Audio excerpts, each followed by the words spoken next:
بسم اللہ الرحمن الرحیم۔ اللہ تعالیٰ فرماتا ہے، آپ کہہ دیں کہ تم اپنے غیظ و غضب میں ہی مر جاؤ، یہی نہیں بلکہ آپ اپنے فضائل، اپنی اچھائیوں میں اور اضافہ کر کے، اپنی خامیوں کو دور کر کے ان کی زبانوں میں تالا ڈال سکتے ہیں۔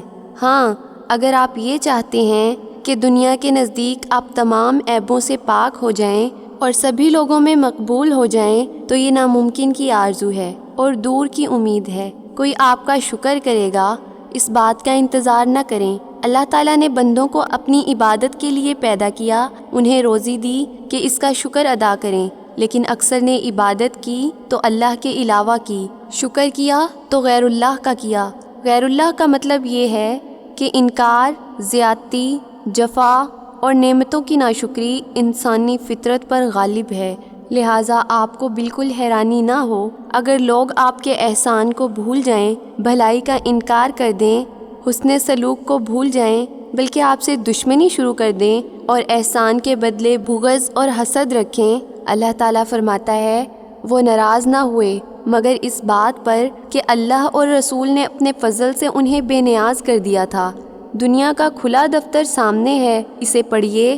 وہ تمام کا تمام اس باپ کا قصہ ہے جس نے بیٹے کو پالا پوسا، کھلایا پلایا، تعلیم اور تربیت دی، اسے سلانے کے لیے خود جاگا، اسے کھلانے کے لیے خود بھوکا رہا، اس کے آرام کے لیے خود تھکا، مگر جب یہ بیٹا جوان ہو گیا، طاقتور ہو گیا تو باپ کے لیے کٹ کھانا جانور ثابت ہوا۔ مذاق اڑانا، نفرت، نافرمانی، کسی چیز میں بھی کوئی کسر نہیں چھوڑی، عذاب بن کر رہ گیا۔ لہٰذا وہ لوگ جن کے احسانات کم ظرفوں نے بھلا دیے ہوں، وہ بیٹھے نہ ہوں۔ ان کے لیے خوشخبری یہ ہے کہ ایسی ہستی کے انعام کے حقدار بنیں گے جس کے خزانے کبھی خالی نہیں ہوتے۔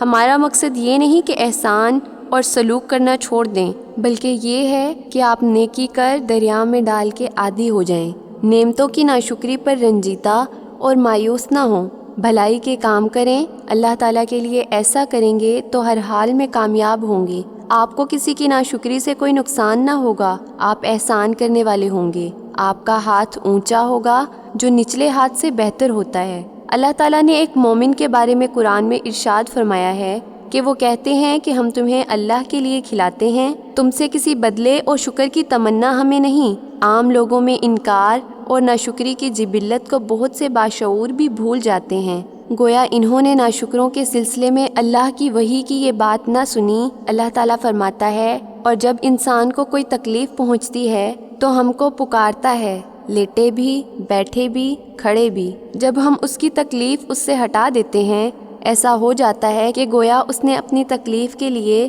جو اسے پہنچی تھی کبھی ہمیں پکارا ہی نہ تھا۔ ان حق سے گزرنے والوں کے اعمال کو ان کے لیے اسی طرح خوشنما بنا دیا گیا ہے۔ آپ بے چین نہ ہوں، اگر کسی کمظرف کو قلم دے دیں جو اس سے آپ ہی کی برائی لکھنے لگے، یا اگر کسی جاہل کو ڈنڈا تھما دیا جائے جس سے اس نے آپ ہی کا سر پھوڑ دیا، تو آدمی کی نفسیات یہی ہیں۔ جب یہی سلوک ان کا خدا کے ساتھ ہے تو پھر ہماری اور تمہاری کیا بات ہے؟ دوسروں پر احسان کرنے سے دل کھل جاتا ہے اور زمین آپ کے لیے وسیع کر دی جاتی ہے۔ خیر، بھلائی اور نیکی کا نتیجہ اچھا ہوتا ہے۔ لوگوں پر احسان کرنے والا سب سے پہلے خود اس احسان سے فائدہ اٹھاتا ہے، اس کے دل اخلاق اور زمین کو سکون اور طمانینت ہوتی ہے، دل کھل جاتا ہے، زمین اس پر کھول دی جاتی ہے۔ لہٰذا جب کوئی رنج اور غم کی بات پیش آئے تو دوسروں کے ساتھ کوئی نیکی کر دے، کوئی احسان کر دیں، آپ کو سکون اور اطمینان حاصل ہوگا۔ کسی محروم کو دے دیں، کسی مظلوم کی مدد کر دیں، کسی کو مصیبت سے نکال دیں، کسی بھوکے کو کھلا دیں، کسی مریض کی عیادت کریں، خوشی اور خوش نصیبی آپ پر چھا جائیں گے۔ خیر کا کام خوشبو کی مانند ہے، اس کا لانے والا، بیچنے والا اور خریدار سب اس سے فائدہ اٹھاتے ہیں۔